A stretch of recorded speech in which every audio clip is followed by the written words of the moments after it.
Okay, welcome to the last session of the day, the last session of our first online financial summit 2018 part 1. That means there's a part 2 coming in the future. But we're going to wrap the day up with session number 4, entrepreneurship, 10 secrets they don't tell people who want to be full-time entrepreneurs. All right? And we're going to dive right into it. Let me pull up the slides here. All right. Get this out of the way. So, as you guys have met me, all right, hold on one second. We're getting some background noise here. Make sure we got everything muted. Okay. All right, Eric, you still there?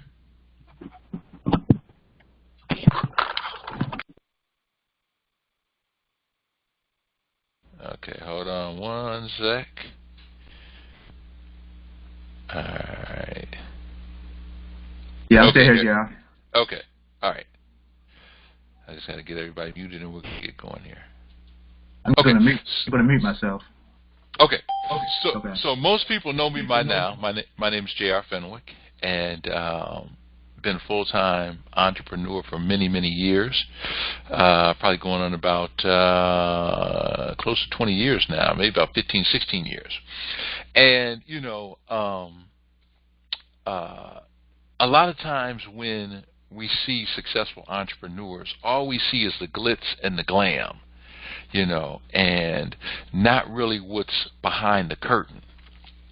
And so I want to do something a little different, because most of the people who are on this call, if not all of you, are entrepreneurs in some way, shape, or form, or going through the process. I know for Flip That Stock members, probably 100% of them are entrepreneurs, and in the beginning phases, middle phases, or somewhere in there. So what I wanted to do is I wanted to, you know, pull back the curtain, like I said, and go over 10 secrets or 10 things that, you know, they don't tell people who want to be full-time entrepreneurs or entrepreneurs in general. Now, I'm not going to go over my whole story. Most of you have seen these different articles that have been written about me or heard about me or heard about them. But what did it take to get to this point where they were writing these articles and where the success came? That's really what I want to talk about. All right, is these 10 things. All right, so let's get right into it. The first one, some of you might have heard this before. I talk about it on my audio book. It's called Kotiki Tai. Kotiki Tai. And Kotiki Tai is a Japanese term for body pounding. And what we used to do is we used to have to stand in a certain position called Sanchin. This is in our martial arts class and training. And for lack of a better phrase, stand there while the instructor beat the hell out of you, punching you in your chest, in your back, in your legs, and you're not allowed to fold. So if they punch you in your stomach and you fold over, then you would fail. And from a white belt on up to black belt, you started off on day 1 with Kotiki Tai. So imagine I walk into this dojo, which is a place where they train and learn a karate and martial arts, and I see this Kotiki Tai going on. And I'll never forget where this guy, you know, he made a grand announcement to the class, time for Kotiki Tai. I didn't know what he was talking about. And of course he called me up. It was my first day, and called me up to demonstrate on me. And I'm 6'3", 220, so I'm a pretty big guy, and pretty strong, if I might add myself. So this little guy is and he probably was 5'7", and maybe 135 pounds, soaking wet. And he held his arm out, told me to hit his arm, and like imagine somebody holding their arms, you know, straight out in front of you, and you're supposed to come down and hit their arm like a hammer. And I'm looking at this guy like, you must be crazy. And are you seeing how big I am? And I just tapped his arm a little bit, and he was like, hit my arm. So I hit him a little harder. And he's like, hit my arm as hard as you can. And I'm like, all right, I'm not going to be responsible for when I break your arm. And so I went and I hit his arm as hard as I could. First day of training, first day of class in martial arts. And I hit this little guy's arm, and it felt like I hit a metal pole. And my arm bounced off this thing, and all I could think of was just like, what does he have in his arm? Because he didn't look like he lifted weights or anything. You know, that was my introduction to Kotiki Tai. And the reason I bring this up is because when you say you're going to become an entrepreneur, you're going to go through Kotiki Tai. You're going to go through this body conditioning. You're going to go through it, and it's going to be painful. At some point, you're going to realize what you've done. You're going to say, oh, my goodness. You know, I left the comfort of my job, or I left this or that. For this pain, for this whooping that I'm taking, I don't know if I want to do this. I don't know if I want to stay in this. And most people will quit. Most people will fold. It's very few people who will get to this point. This is a picture of me with my brown belt, and I had to fight this dude to get my black belt. And this guy was ferocious. And I'm lined up here, I'm looking at him, and I'm ready to just clock him in his jaw. And I got him a couple times. But when it was over with, I was laid out on the floor. Not knocked out, but he got me in this hold on the floor. I didn't know how to get out of it. He had experience. And so what we had to do to get our black belt was we had to go through all this body conditioning for about an hour. Then we had to go fight three guys, one after another. And this is the first guy I had to go up against. And so you go through this pain, but at some point you realize, wait a minute, you know, man, this doesn't hurt as much as it did before. Oh, my body is changing. I'm starting to absorb this pain. I'm starting to, you know, understand how to handle this pain. I'm starting to understand mentally what I got to go through. So I knew after the first class, you know, I was going to come back for the next class, and it was going to be Kotiki Tai. And every class we had Kotiki Tai. There was no such thing as not going through Kotiki Tai. It was my instructor had like a torture chamber down in his dojo with all kind of bats, and I mean, y'all can't even believe if you came down there and looked at the crazy stuff we had to go through. But what it did was it made you hard, it made you stronger, it made you tougher mentally. Every time you got one of those hits, you know, it either was going to break you or make you stronger. And I'll never forget one time I challenged my instructor. Matter of fact, after going through all this, let's see, I received my black belt. You can see right here, he's handing me my black belt. This is my instructor, right? I'm much bigger than him. And so, and this is a little tiny guy in the back who was our master. And he was overseeing my test. And this little guy was throwing blows at me left and right. I wish I had some YouTube video to show you guys of this. But anyway, one day we were lined up, and we were in a line, kind of like this line back here.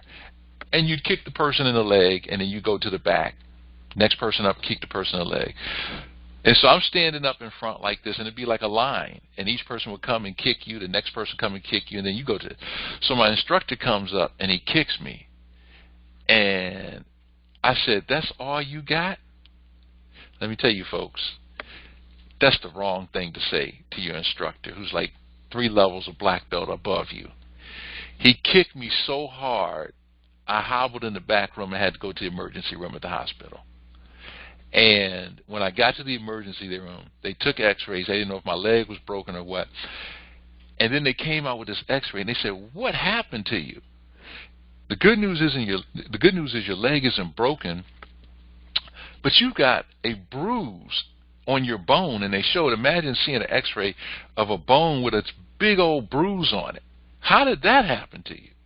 So how do I explain, you know, I told my karate instructor he didn't kick hard enough, you know.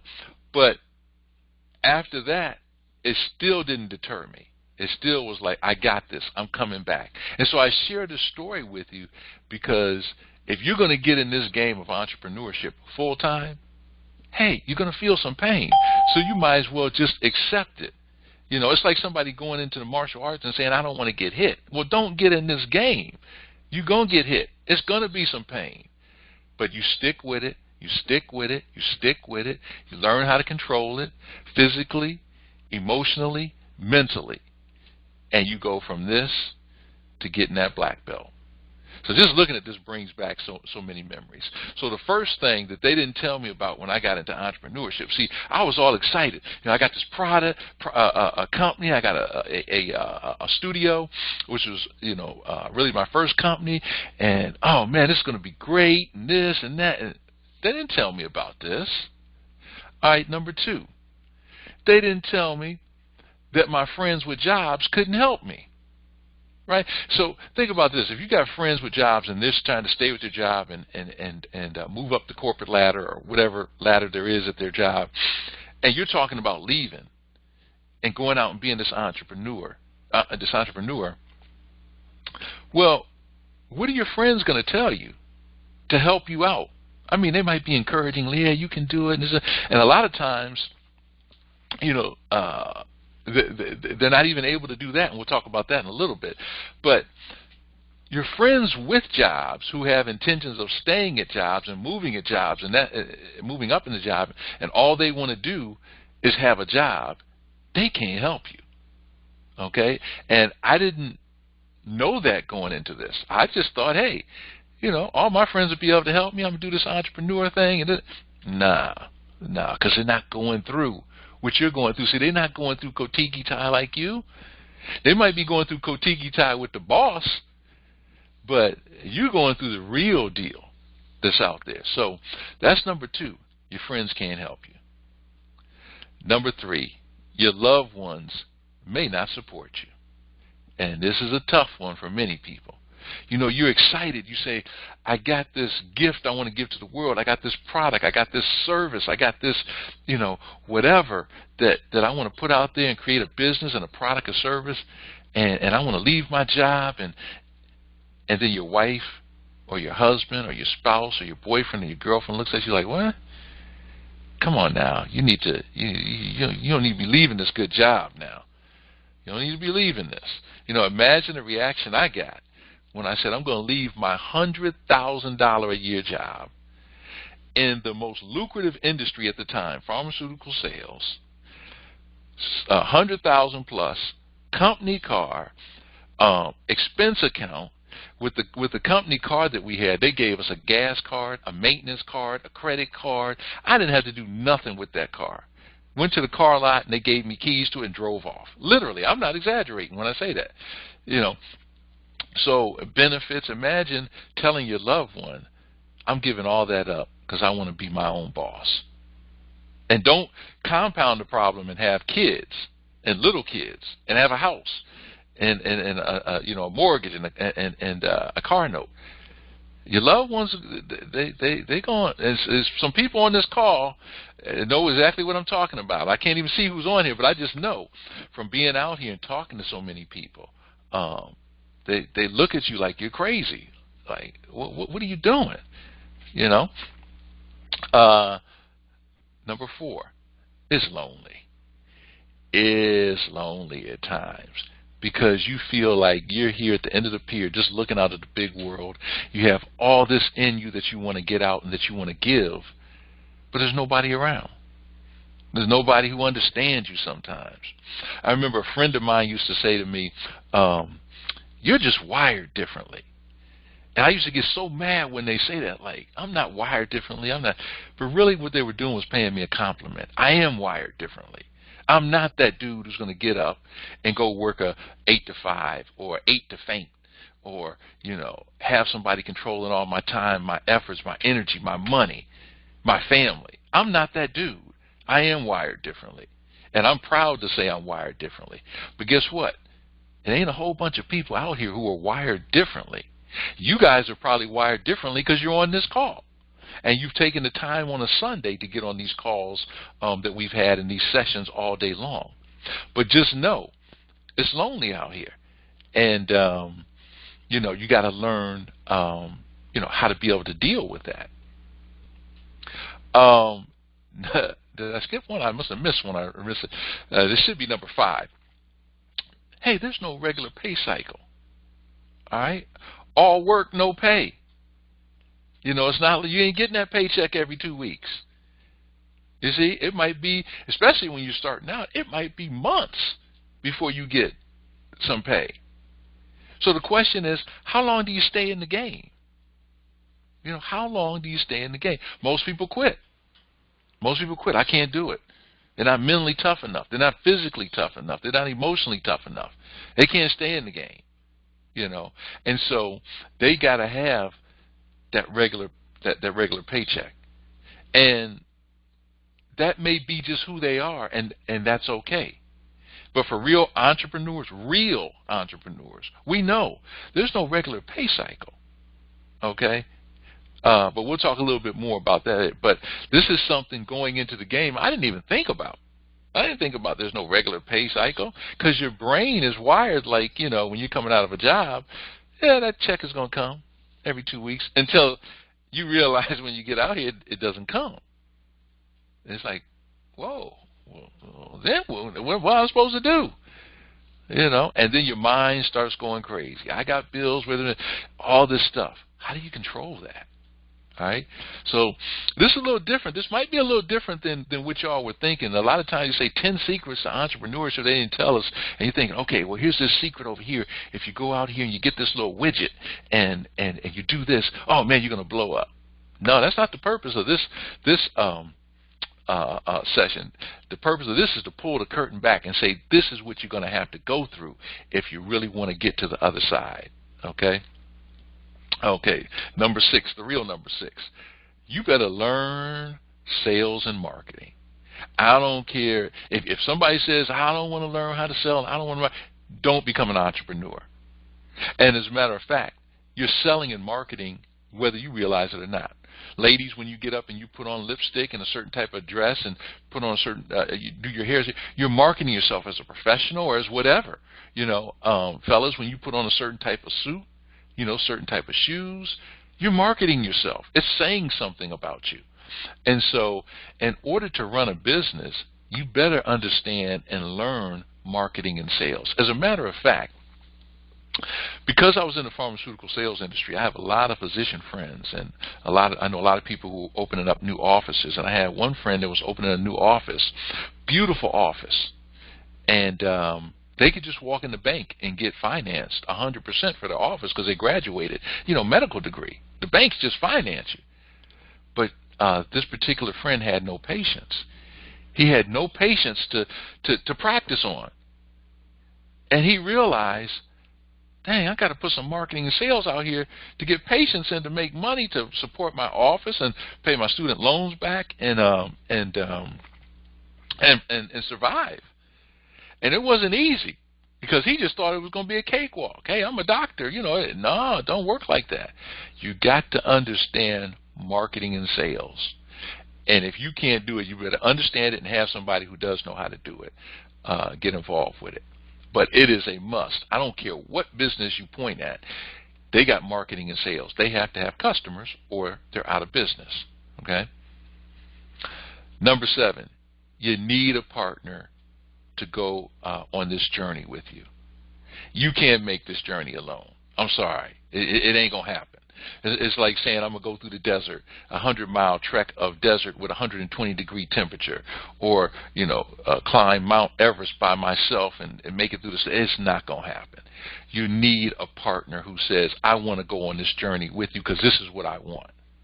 Remember earlier we said, that partner can't be somebody at work unless they're trying to leave the job and be a full-time entrepreneur and do it. But you got to find somebody who is coming on this journey with you because you'll be talking a different language. See, when you learn cryptocurrency, when you learn flipping stocks, when you learn stock options, you learn a different language to speak. And when you're a full-time entrepreneur, you're going to learn a different language to talk. And talking to somebody at work, they're not going to understand it. So I have several partners I talk to every single day. Every single day. And we share ideas, we share thoughts, we share resources, we share challenges, we share triumphs. We share all this stuff, and sometimes we don't have to say nothing because we know exactly what the other one's going through.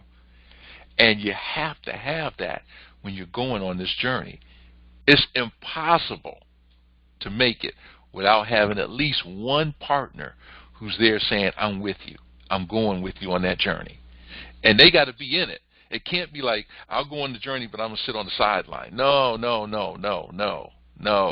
That's like going back to the martial arts. Okay, I'm going to read the book on martial arts while you get out there and do it and get the mess beat out of you during Kotiki Tai. No, you need to feel that hit. You need to feel that pain. You need to, I don't know if y'all have ever felt bone on bone at full blast. But somebody sitting on the sideline reading bone on bone at full blast can't understand what it feels like to get hit like that, right? So you need a partner who's right there with you, Number 7. Number 8, your feelings are going to get hurt. You might as well accept it. Sometimes people don't mean it, but sometimes they do. And some of the closest people to you will say some of the things you're like, why would they say that? One time I had a good friend say to me, I love talking to you and I hate talking to you. And I always consider myself to be inspirational and motivation. I said, why would you say that? She said, because you're like a 6'3" mirror in front of me. And every time you say you're doing these things, I'm looking at myself and I feel I'm not doing anything. Well, that's on you. I'm not saying it to put you down. I'm saying it to encourage and inspire, But people will say, your loved ones, friends, and things, why are you doing this? Why don't you just get a job? Why don't you quit? This stuff doesn't work. It doesn't work. Who do you think is going to pay that much for that? And here you put your heart and your soul and everything into this. And then people say things like that. How are you going to handle that? Especially if you don't have a partner. Especially if you don't know about Kotiki Tai. The list goes on and on and on and on. People say, I'm telling you, I could write a book on some of the things that people say. But I'm kind of a different kind of guy. And for those who really know me, it's like, boy, don't challenge me. Because, I use that as fuel. I just use it as fuel. Like, okay, all right, you're going to see. You're going to see. Going back to Kotiki Tai, I remember that I came in class and this one guy said, oh, fresh bait. He was a brown belt. I'm white belt. Oh, fresh bait. And I remember this guy just pounded the mess out of my arms. He knew what he was doing. I said, okay, that's all right. I went home and we had a treadmill. And on this treadmill, you know how it has the rails on the side, and it has these metal rails. And for the next 3 days straight, I pounded my arms on those metal rails. I said, I'm going to get this dude. Oh, I'm going to get him. When I get back in there, he's a brown belt, I'm a white belt. I'm going to pound his behind into submission. And guess what happened? He was shocked. He wasn't expecting that. He was expecting me to break. So I'm that type of dude when I'm not going to break. I'm going to get stronger. I'm going to use those with that venom towards me to make me stronger. But everybody may not have my personality, so what do you do when you don't have that? How do you handle that? Part of it is you got to have that partner. You got to know what emotions you're going to go through and things like that. Number 9, you have got to be organized and become an organization and systems fanatic and learn to use the technology to your benefit. One of the hobbies, I've always been organized and a systems person. I don't know why, but ever since I was little, I don't like chaos. I got to be organized. And so, those who are Flip That Stock members, they know when you log in, everything is numbered. 1, 2, 3. Everything is laid out in a systematic order. There's enough chaos. Even when you have systems, there'll be chaos. But if you don't have systems and you think you're going to be out here and be an entrepreneur, it's not going to work. You got to get organized. You got to learn what apps are out there, what software are people using. One of the things that I do as a hobby, a lot of people don't know. A lot of people know I'm into martial arts. A lot of people know that I play guitar and a master guitarist and have a recording and production studio and all that. But a lot of people don't know one of my hobbies is testing to-do and task apps. I've downloaded at least 200 to 300 to-do and task apps and test them and just see, which one keeps me the most organized and all these little facets. So throughout my day, what apps do I use? What software do I use? Man, I know these things inside and out because I use them all the time. So you're going to have to become an organization and systems fanatic and learn to use technology to your advantage. These are just 10 secrets that nobody told me about. There's so much more. I've got at least 40 more that I could just rattle off. All right. If we had time, I could go for another hour or two, but this is going to be a shorter session.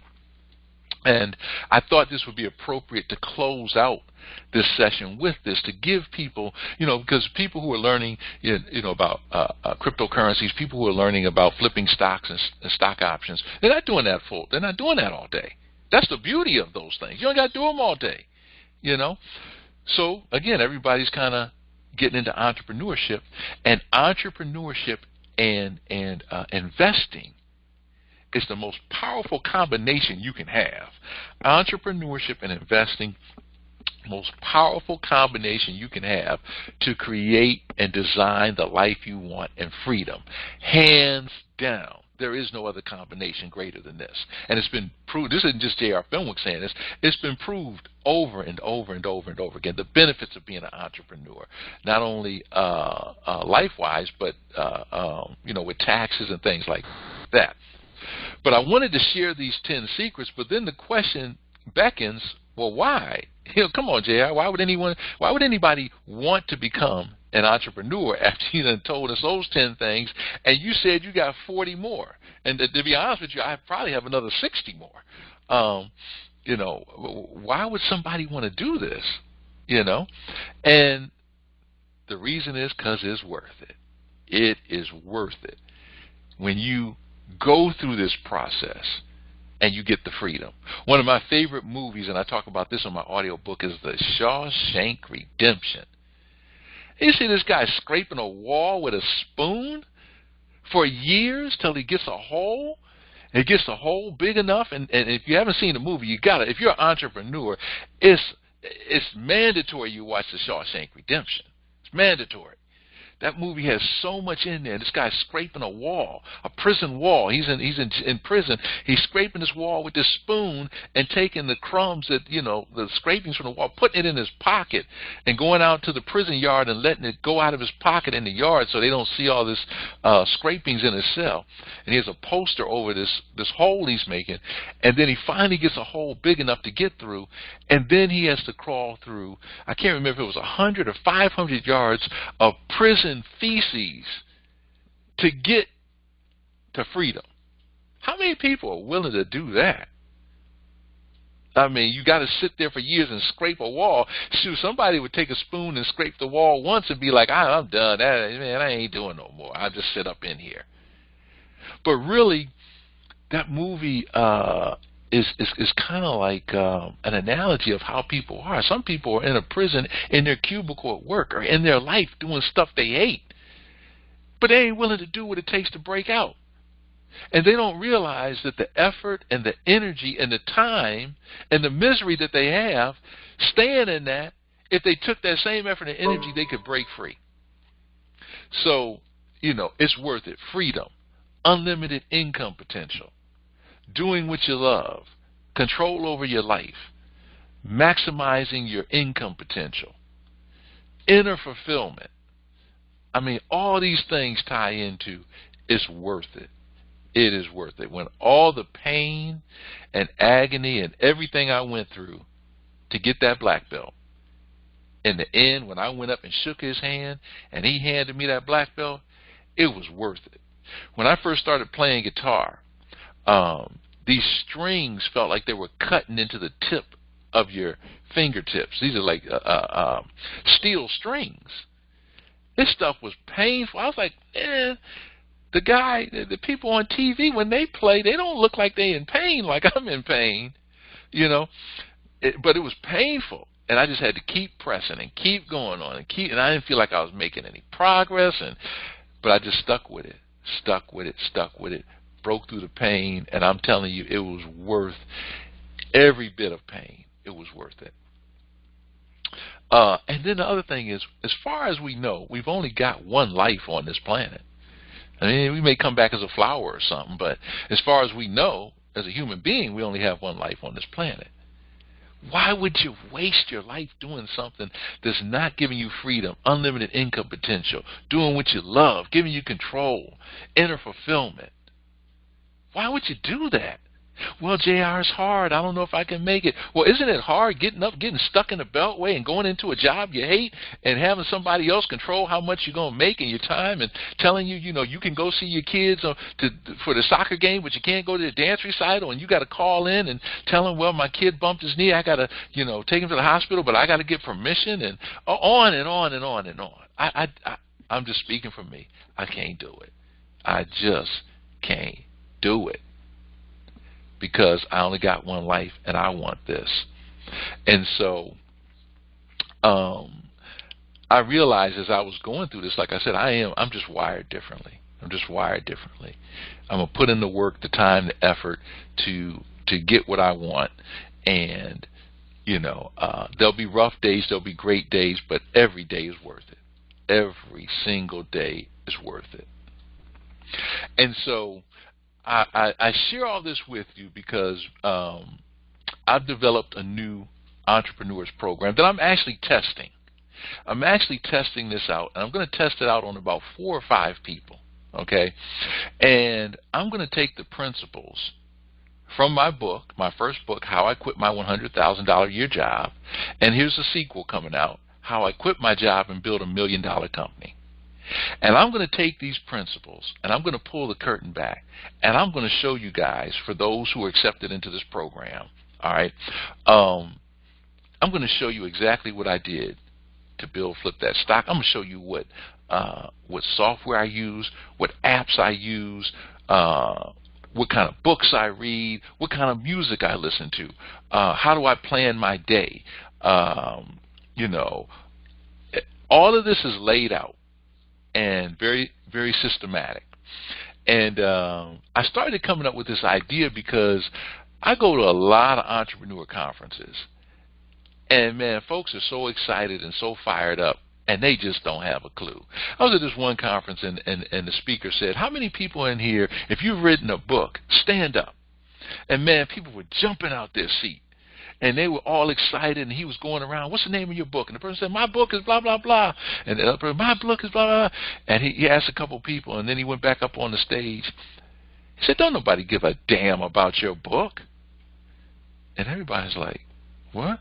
He said, you know how many books come out every year? Millions. What makes you think your book is so special? Right? These were entrepreneurs, all excited. And then he went on to share what's behind the scenes. This is how you do this. This is how you go about, building your business and your company and this, that, and the other. But he had to get all that glamour stuff out of the way. These folks were disillusioned. It is glamorous when you hit it. It is fun. It is worth it. But behind the scenes, what do you do? And just like we can't give guarantees when you're flipping stocks or stock options or cryptocurrencies, we can't give you. There's no guarantee when you go out here and go to build a business. So how do you go about it? JR, how did you go? You've heard the general story of how I started Flip That Stock, but how did you take a thought in your head and build $1 million company, 6 figures of income? How did you do that from scratch? Just a thought in your head. Those are the type of things that I'm going to teach and share in this program. And then I'm going to measure, like, okay, people come in the program, here's where they are, and then afterwards, how far did they get? because I like to see results. I love helping people.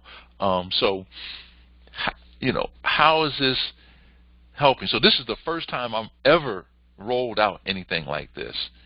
And I'm very excited about it because I go to all these programs again, and I see so many people that are entrepreneurs, and they're all excited, but they really don't have a clue what it's going to take. They don't even know about the 10 things. If you told them go tiki tie, they'd run out of there screaming. Yeah.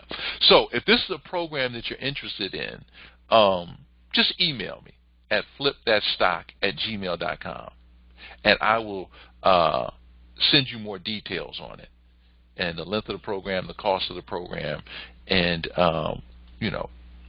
what we're looking to do. So just email me at flipthatstock.com. Put in the subject line, I'm interested in your new entrepreneurs program. Okay. Now listen, this program is for serious folks. One thing people know about me, I don't like to waste my time or my money or my effort or my energy, and I assume everybody else is the same way. So this is for serious folks. And I should say, I would assume everybody who's on this call is serious, because you're on the call, and it's going on 6 o'clock on a Sunday. So if you're interested, just email me that. We'll send you some information. You'll receive it tomorrow, and then we'll follow up with you, and we'll see if you want to be one of the what do they call it?